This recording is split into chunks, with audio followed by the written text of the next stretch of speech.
All right, guys, what's up? We're back. Nadia is 6.5 weeks out. I wanted to go through this episode and really address deloading, why to deload, when to deload, and give specific situation with where Nadia is at right now.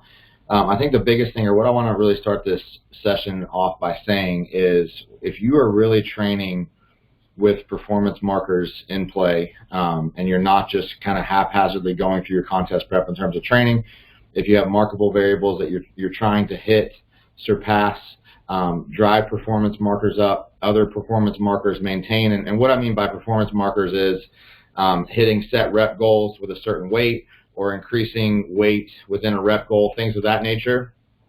At some point, you're going to need to do something to essentially revive your body to continue that trend. All right. So with Nadia, and I don't always plan this because I think it's different for every individual. But when it comes to a deload, it's just you have to really pay close attention to those biofeedback markers. And that's why I think set variables within training is so important. So that way, when you know when those variables, whether it's a weight, whether it's a rep you're getting with a certain weight, when they start to slip and slide, that's when you know you need to address that. So she's 6.5 weeks out, all right? And we're in a situation right now where these things need to be addressed.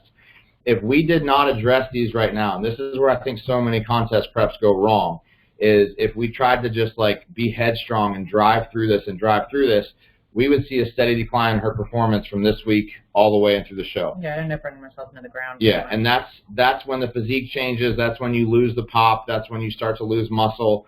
So that's why we're addressing these things. Let's go just kind of backtrack a little bit. Let's tell them about your weekend. Okay. And then going into training yesterday, what we were talking about, and then how I decided all this. Okay, awesome. So the past week really has consisted of a new change for me in my life. I am moving and in the process of doing that into a new place in town. It's not very far away. It's just the process of packing everything up and moving it all over and then unpacking, and really has been just more stressful than I assumed. I've moved a lot in my life, so it's nothing new to me, but it's still something that stresses me out because that lack of organization and structure and just not having all my things where I'm used to them being really throws me off. And normally I seem like I have all my shit together and I have all my shit in order and I'm always on it. And while something like this is no excuse to be off the plan or off of that structure, that's where my kind of anxiety kind of comes and kicks in, is when I don't have all those variables in a set place. Like my morning routine is different, my evening is different. I'm coming home to boxes and not knowing where things are and trying to get things ready for the next day that I don't know where they are.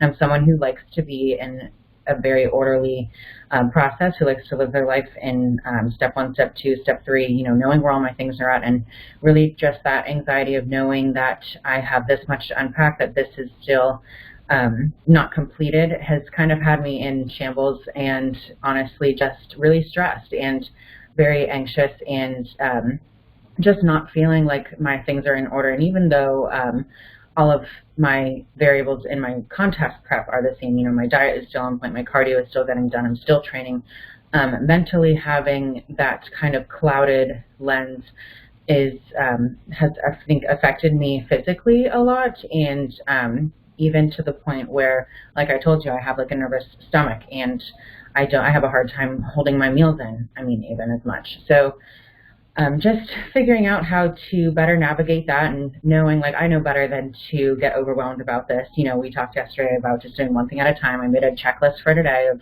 things that I know I can get done. That is a very possible to-do list, because sometimes I'll do like a very overwhelming list of things to do because I'm someone who wants to do it all and do it all right now. And I know that realistically just can't happen. So I've just prioritized my time a bit smarter, made more realistic goals for myself at my life at home. And I think that's really going to mentally put me in a better place, make me feel more relaxed and more stable, less anxious and frantic, because like I said, I've had a hectic, frantic week outside of the gym and outside of diet and contest prep. Not to mention your energy expenditure within a deficit has gone way up. Yeah.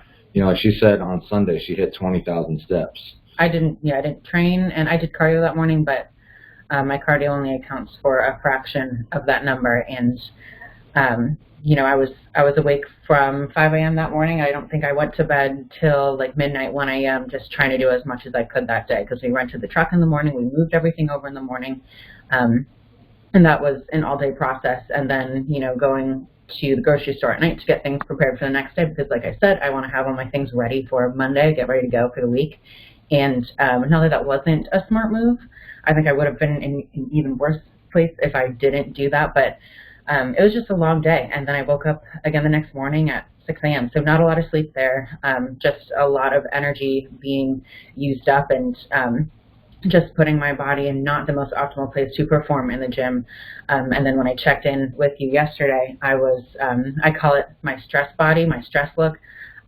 And even though my weight from last week when I started my cycle, which we talked about in the episode we did together last week, it had decreased, it had gone down a bit, I can still tell like my digestion isn't as well because of the stress, because of the reduced amount of sleep I'm getting.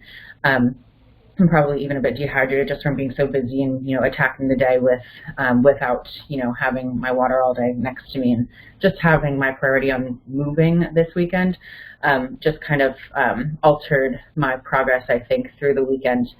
And, like I said, I felt kind of puffy and watery and I looked stressed and I looked, I wouldn't say I was inflamed. I'm just, holding, I think, water. Just water, yeah. Yeah, just water from the stress. And I know it'll go away. So really, I'm not worried about it. Am I pissed that I don't look 100%? A little bit. But I know that as I navigate this move a little bit smarter and make realistic goals for myself throughout the week to tackle the move, tackle my schoolwork, tackle training and cardio and my nutrition and all the things that are involved in my day-to-day life as I navigate that as best as I can and as smart as I can, I know I'll reduce my stress and I'll handle it better. It's just a learning process, and I'm glad that we're doing this now and not closer to show because I don't want to worry about that later on. So by showtime, I'll be all settled in and not have to worry at all about that. So I'm really just, riding it out and not second-guessing anything, just trusting in the process and knowing that everything will happen in time. And as my cycle ends this week and as we unpack a bit more, I think that on Thursday when I check in and then Monday next week when I check in, I'll only get better. So I'm really not too worried at all. Yeah, so, and I think this is so applicable to a greater majority of you because, again, Nadia is a prime example of somebody that she has a full-time job. And this is like what I call like environmental factors. So these environmental factors with her, whether you guys have a busy week or whether you guys have to make a trip or whatever it is, that can induce a further change to the contest prep than what the contest prep is doing itself. So yesterday, she started out doing her leg workout, and I walked over just to check on her when she was doing her leg extensions, and her weight had dropped from like 30 pounds, 25, 30 pounds. So then right then and there, I was starting to devise a plan of okay, how are we going to navigate this? So what I said is when we went over to squats, which was our third movement of the day, I said, okay, well, I want you to work up to a weight that you feel confident moving today, and I want you to move it for as many reps as you can, and that's what we're going to do. We're going to be done there. And then she basically did that same process for the rest of her workout yesterday, and then today I want her to do that same thing. So when I look at things in terms of what a deload looks like for me, I think it's important that we keep the loading aspect in. Because especially during a prep, I think with the loading aspect of really using loads that are going to stress your body is what helps maintain the muscle and build the muscle and keep the muscle there. But what I really like to do and to really just conserve and recover is pull back on the volume. So typically most of Nadia's workout is 2 max sets within a given weight or 1 max set and then 1 reduced weight set that she then takes to failure again. So basically, what we're doing this week with her training is we're keeping the max loading in to still just fully stimulate that muscle and get the most that we can out of that muscle, but we're reducing the amount of failure by 40 to 50% and then the overall volume by 40 to 50% because we're cutting away those second sets. So as this week goes on, she's still, and again, this is you honestly, at this point of a prep, 6 weeks out, you really could get away with this the whole rest of the prep. Because I think what's most important is that you're just loading your muscle and then you're maximizing effort within that load. And then by reducing volume, she's going to be able to recover. And then what should happen, what we're going to look for in terms of a response here is by reducing volume this week, by next week, she should be able to have a higher level of output. And that's what we're looking for. And again, like, this might be so foreign to some of you guys, but if you really look at bodybuilding, if you look at contest preps, if you look at building your physique as a performance-related skill and have all these performance markers and then basically fine-tune everything around that, you're going to be so much better off, because a lot of people, when they go into their training, it's just so blind. Like, it's like, and they base their training off of a feeling that's just within the moment. Am I getting a pump? Am I not? Do I feel good? Do I not? Whereas if it's something that's actually quantifiable in terms of weights, in terms of weight on the bar, in terms of reps, in terms of measuring progress, that really is what it's all about, you know? So if you can get to the point where, like with her, she may or may have not needed a deload this week regardless, without moving, but that the move certainly pushed her into needing one. So we're just going to take, like I said, we're going to take a step back this week, pull the volume back, keep the loading high. Again, I think the loading is crucial to maintain the look of the muscle. If you start within a deficit to pull back on your loading, your muscle, your structure, everything's going to start to change. You're going to start getting softer. You potentially could be losing muscle, because our body in a contest prep doesn't want to be where we're at. So you have to keep inducing a change to it to make it stay in this position, all right? Because if you start pulling back on the load, then your body's going to be like, okay, well, I don't need to hold on to this muscle, and I'm in a deficit, so I'm going to let the muscle go because it's requiring a lot of energy from my body to hold on to this muscle. So I'd rather just let it go. But if you're forcing the load to make the muscle work, it's going to then realize that it has to stay on there because you're requiring it to do a task.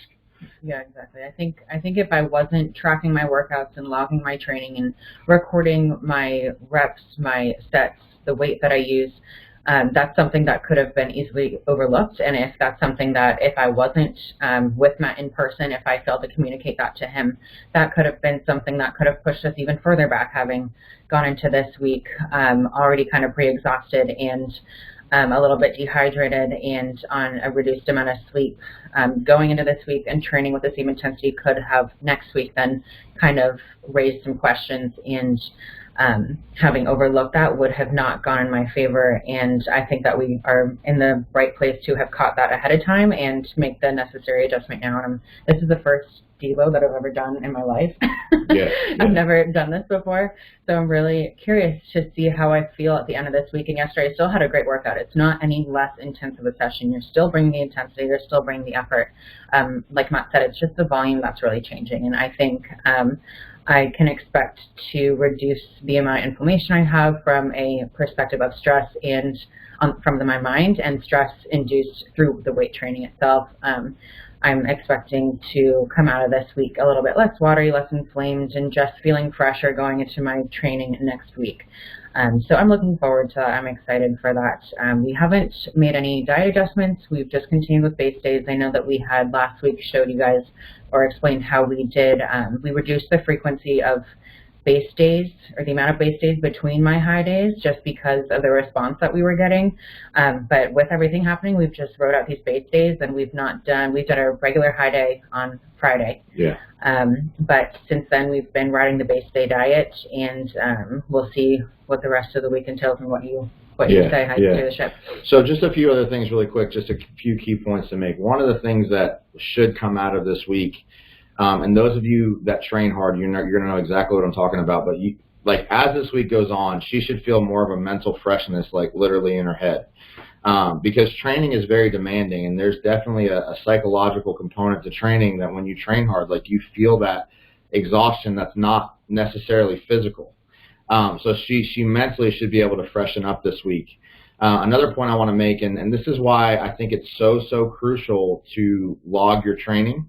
Now, during a contest prep, I do want to make a point, like a log is not life or death, because what I think we often forget is that we have bad days during our off season and we don't think twice about them. But if you have a bad day during a contest prep, all of a sudden it's like, the whole prep is going bad. So just remind yourself that like you want to adhere to a log. Your goal and your trends of that log week to week should be progress, but one bad day should not throw off your log. But what's so important is like, again, like Nadia said, it was such a great point.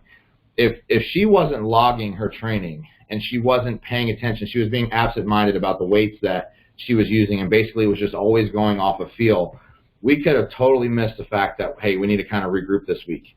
And again, the reason why I'm saying that is because for those of you that have had a contest prep where things went south, I could almost promise you or just question you in saying, were you logging your training? Did you have a method to your training? Were you just totally going off of feel? Because off of feel in the moment, like there's a lot of times during prep, you don't feel good. You don't feel like training as hard as you should. But if you have like a piece of paper that's telling you the numbers that you need to hit or the numbers you need to get as close to, it's going to keep you accountable to that. And it's a great accountability tool.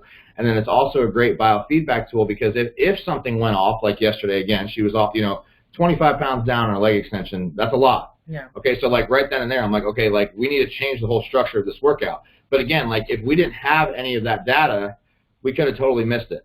And then the last thing I want to say about her, and I kind of mentioned this last week, but it's really important.